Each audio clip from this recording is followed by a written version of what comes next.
Hello guys, welcome ulit sa channel ko. Papakita ko lang sa inyo yung paano baklasin yung caliper.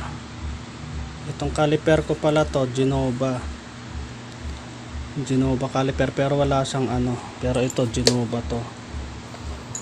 Kaya kailangan natin tong alin na star.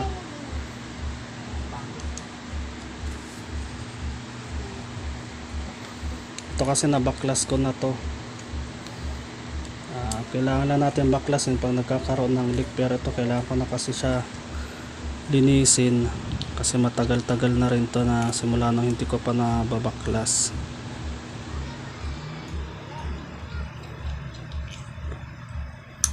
Yan siya guys. Sa mga pag nagbaklas pala kayo guys, huwag nyo kalimutan tong itong gasket na to, na hindi siya mawala. Ito guys, kung wala kayo compressor, gamitin nyo na lang yung mga pambomba nyo kung ano meron kayo. Sa akin ito gagamitin ko. Tapos kumuha lang kayo ng ganito sa ball pen. Ito galing to sa Panda. Tapos ilagay nyo lang siya dyan,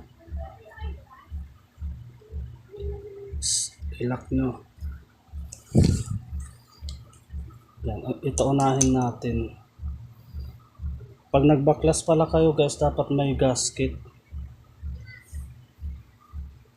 Ito sa kabila,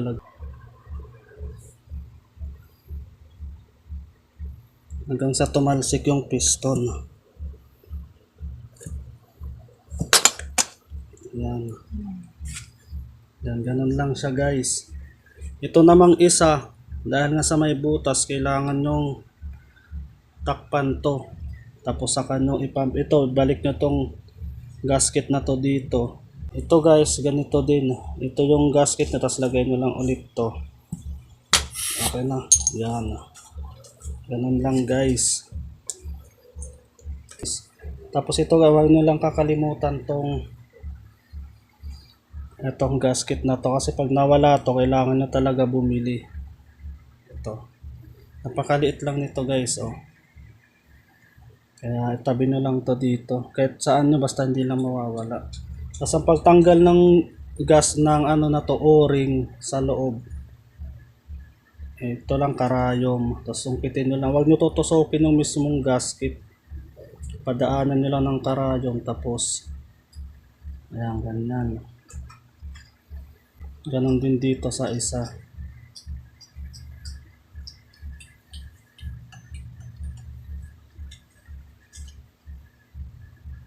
Huwag nyo tutusokin yung mismong dun ka lang sa taas, tapos padaanin mo lang hanggang sa masikwat mo siya. Yan, ito pala guys, may nabibili nito sa online.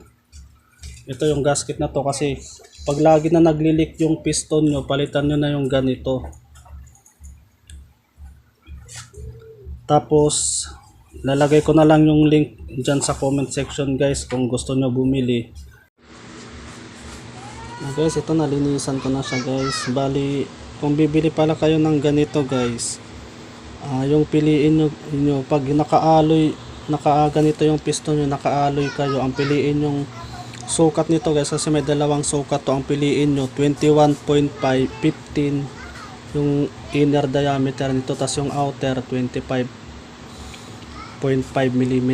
Pero kung naka ceramic naman yung piston nyo, piliin nyo yung 21.85 yung inner diameter, tapos 26.2 yung outer nya, kasi dalawa yung sukat na mabibili. Gusto nyo magpalit ng ganito yung o-ring, kasi pag leak na, kailangan nyo na talaga palitan.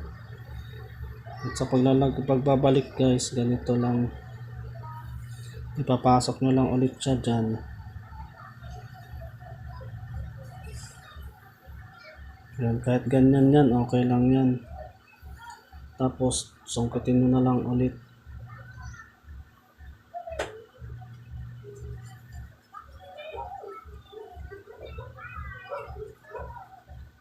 Ayan. Yan, ganyan lang siya guys. Siguraduhin nyo lang na nakalapat siya ng maayos. Tapos sa pagbabalik naman ng piston guys, lagyan nyo muna to ng langis. To hydraulic, kung mineral oil ilagay nyo dito. Tapos lagyan nyo na rin tong ito dito sa loob. Tapos ilapat nyo lang siya. Tapos pisilin nyo lang siya guys ng dahan-dahan. Dapat ang pisil nyo kabilaan. Yung hanggang sa lumubog siya. Ayan. Dahan-dahanin nyo lang guys para hindi maipit yung gasket sa loob. Ayan, ganun lang siya guys. Ayan. At syempre yung o-ring, huwag nakakalimutan ibalik. Ayan. Tapos ito. Ayan, ganun lang siya.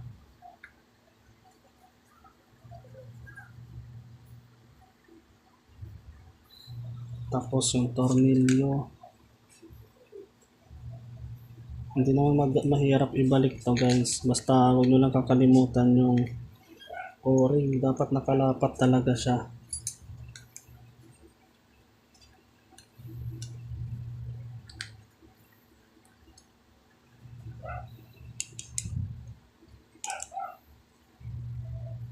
Yan. Ito guys, kahit hindi nyo ito masyado higpitan, pero yung sobrang higpit, wag na kasi baka ma-lost thread. Yung tamang higpit lang, okay na yan. Hindi naman natatagas yan.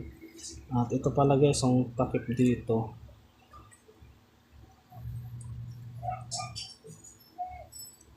Yan, yun lang siya guys. Salamat sa panonood.